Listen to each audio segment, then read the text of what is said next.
We got another small Horizon update with quite some changes and fixes, and we're approaching that New Game Plus window, that time frame where we usually see New Game Plus added to PlayStation first party games. So I want to tell you everything you need to know. Of course, if you like the Horizon content here on the channel, then leaving a like on the video costs 1 second of your time, would really help me out, and let's go. A big fix are for resources you might not really have paid attention to: Vigor Stem and Viber Zest, needed to, for example, make a large stamina potions, or you need Viber Zest for a large health potion next to wild meat. Well, as you can see, I have 15 of them, and that is because that is the maximum you can carry at any time. So what they now did is they fixed an issue where these resources cannot be obtained after the pouch is full. Basically meaning that when we now pick up these rare plants, they will be sent to our stash, so we can finally collect way more of the resources needed for some of the most powerful potions in the game. Now you have to be lucky though, because every time you pick up a medical herb, you can also pick up either some Vigor Stem or Viber Zest. Again, it doesn't happen often, but now after the patch you will very easily stack up on these resources without paying attention, as you will of course grab these healing herbs anyways. So it's really a great fix. If you would ride on a mount to the entrance of Arrowhand, this might happen, as we see in footage from an ancient architect on YouTube. Of course, not the intent. So Gorilla now notes that they fixed an issue where Aloy might get stuck near the entrance of Arrowhand. This should now be resolved. Sometimes machines would not react to a fallen ally when in stealth, for example. Well, they now also improved it, so it should work more often.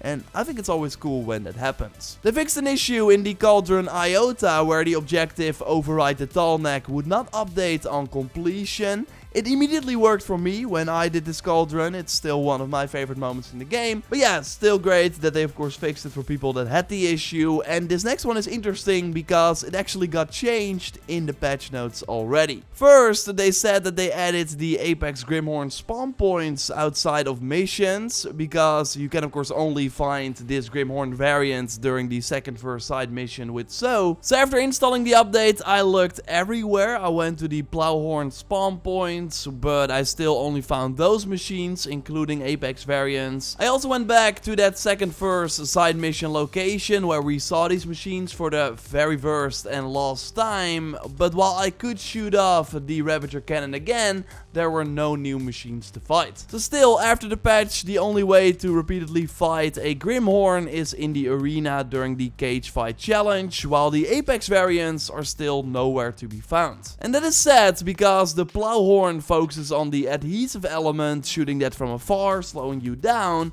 while these Grimhorns have the flamethrower horns and also a detachable weapon that the Grimhorns do not have. Not sure if you ever tried it, but this shoots pretty powerful cluster bombs that are effective against the Grimhorn too, so while they both look very similar, they're quite different in terms of moves. So it's kinda sad that we still cannot fight them in the wild. Because again, they changed the patch notes. It now says that the Grimhorn will auto-unlock after completing the main quest, the Dying Lands. And the Apex Grimhorn entry will auto-unlock after completing that second first side mission, if the machines were not scanned. So basically similar to how they fixed the final boss for if you did not scan it during the boss fight, and of course scanning all the machines is needed to get 100% in the game. So if you already completed these missions and still do not see the Grimhorns in your machine catalog, then just randomly scan a machine and they should appear. But still, fingers crossed that Gorilla actually changes a Plowhorn site to a Grimhorn site so we can fight these machine variants again.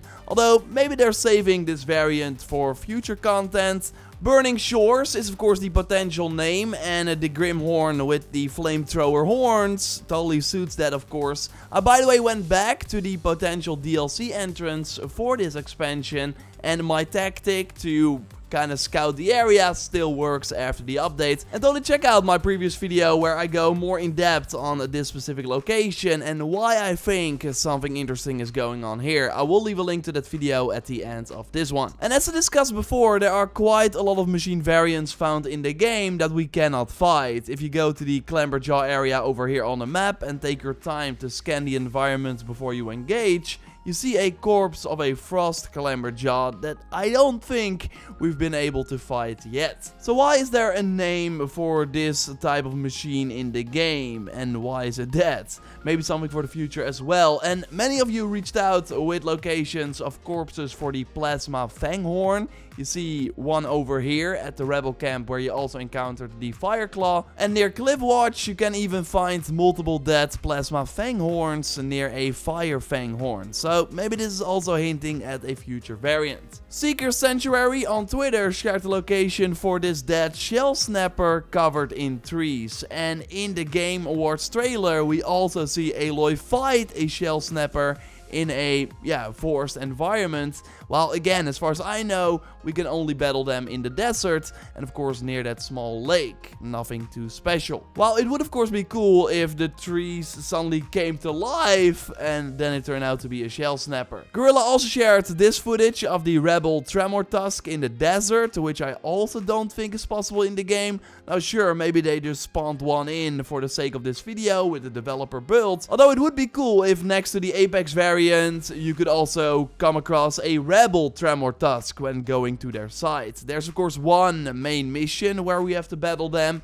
and we also had that state of play mission that is sadly not in the game, but that did lead to the rebel tremor tusk. Overall though, I feel they're kinda underused. Now that I killed every rebel camp there is, I don't think I'm ever able to encounter this variant again. So yeah, your takes are more than welcome in the comments down below, just like secret changes that they added maybe with this update, because I checked for any secret weapon, armor and skill changes, did not see any, and there were also some things noted in the patch notes that I did not find.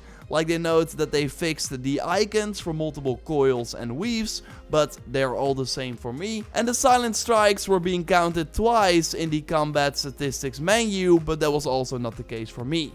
They also fixed many progression issues, like for the Forbidden Legacy side mission with Alpha.